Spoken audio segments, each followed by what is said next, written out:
নমস্কার, কেমন আছো সবাই? আশা করি যে যেখানে আছো সবাই ভালো আছো, সুস্থ আছো। তোমাদের ভালোবাসার আশীর্বাদে আমরাও ভালো আছি। দেবযানী ডেলি ব্লগ চ্যানেলের নতুন একটা ব্লগে তোমাদের সবাইকে অনেক স্বাগত জানিয়ে তোমাদের সবাইকে সঙ্গে নিয়ে আজকের এই ভিডিওটা আবার শুরু করছি। পুরো ভিডিওটা স্কিপ না করে দেখো, আশা করি ভালো লাগবে। কেমন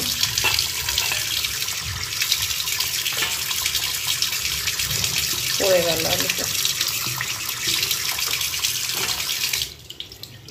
দেখো এগুলোকে কি রিটে মাছ বলে, একদম ছোট আর কি। এগুলো আর মাছের মতোই পুরো দেখতে, গঙ্গার। খুব টাটকা ছিল মাছটা। তা এই মাছ আমাদের সবাই খায় না, তা কাটা মাছ নিয়ে এসে সেই মাছটাও রান্না হয়ে গেছে। তো ওটা তোমাদের সাথে শেয়ার করলাম না। এই রিটে মাছ দিয়ে আজকে রসা করব আলু দিয়ে। কাঁচা পাকা লঙ্কা, দুটো শুকনো লঙ্কাও নিয়েছি, 3টে, আর একটু টমেটো নিয়েছি, একটু আদা নিয়েছি। এই যে একটু আদা আছে। এখন এটাকে অল্প জল দিয়ে একটু গ্রেট করে নেব। এদিকে দেখো কড়াইতে তেল বসিয়ে দিয়েছি, তেলটা গরম হলে মাছটা ভাজবো। তার আগে চলো মশলাটা করে নিই।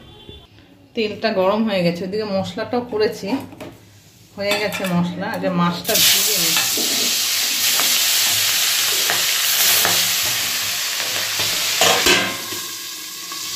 মশলাটা হয়ে গেছে, এর মধ্যে একটু কিছু মশলা মেশাবো। ধনের গুঁড়ো দিলাম, এবার একটু জিরের গুঁড়ো দেবো, আর নুন হলুদ দেবো, লবণ দিলাম, একটু হলুদ দিয়ে দেবো, আর একটু চিনি দেবো এর মধ্যে। কিন্তু চলো মাছটা দেখি ভাজা কতটা কি হলো। ভাজা হয়ে গেছে, সবাই তুলে নিই। ওই যে মাছ ভাজা হয়েছে চারটি, আর বাকি কটা দিয়েছি, ভাজা হচ্ছে।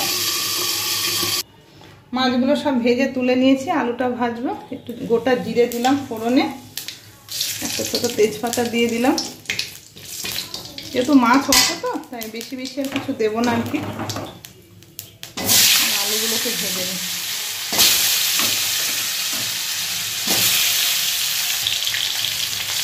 অল্প একটু লবণ দিলাম, হলুদ দেবো।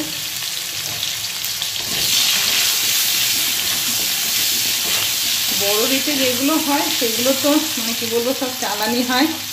এগুলো দেখলে কেমন লাগে, আর এগুলো একদম গঙ্গার তো টাটকা, একদম ছোটো ছোটো, পুরো একদম আর মাছের মতো। এই মাছ নাকি খেতেও ভালো লাগে, যদিও আমি খাই না।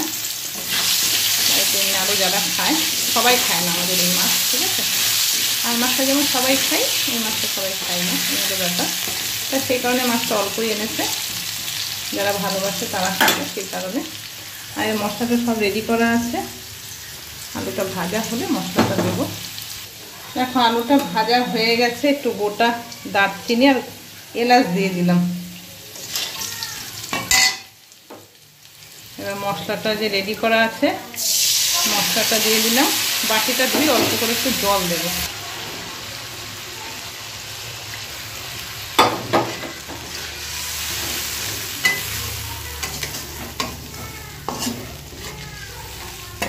চলো মশলাটা ভালো করে কষে নিই, তারপর জল দেবো। কেমন এখন মশলাটা পুরো কষা হয়ে গেছে, তেল ছেড়ে দিয়েছে মশলাটাকে, ঠিক আছে। এবার আমি জল দিয়ে দেবো ঝোলের জন্য।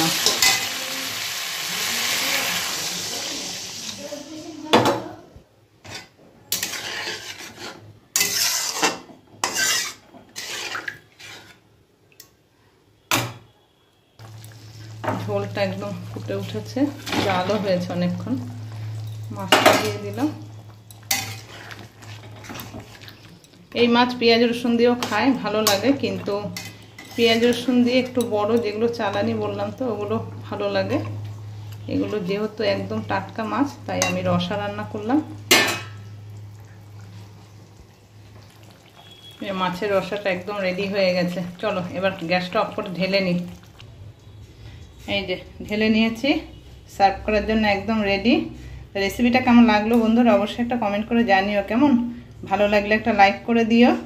যারা চ্যানেলে একদম নতুন আছো, চ্যানেলটা সাবস্ক্রাইব করোনি, তো প্লিজ চ্যানেলটাকে সাবস্ক্রাইব করে একটু সাপোর্ট করো, সবাই পাশে থেকো। কেমন তা চলো আজকের এই ভিডিওটা এখানেই শেষ করলাম। সবাই খুব ভালো থেকো, সুস্থ থেকো, আর সাবধানে থেকো।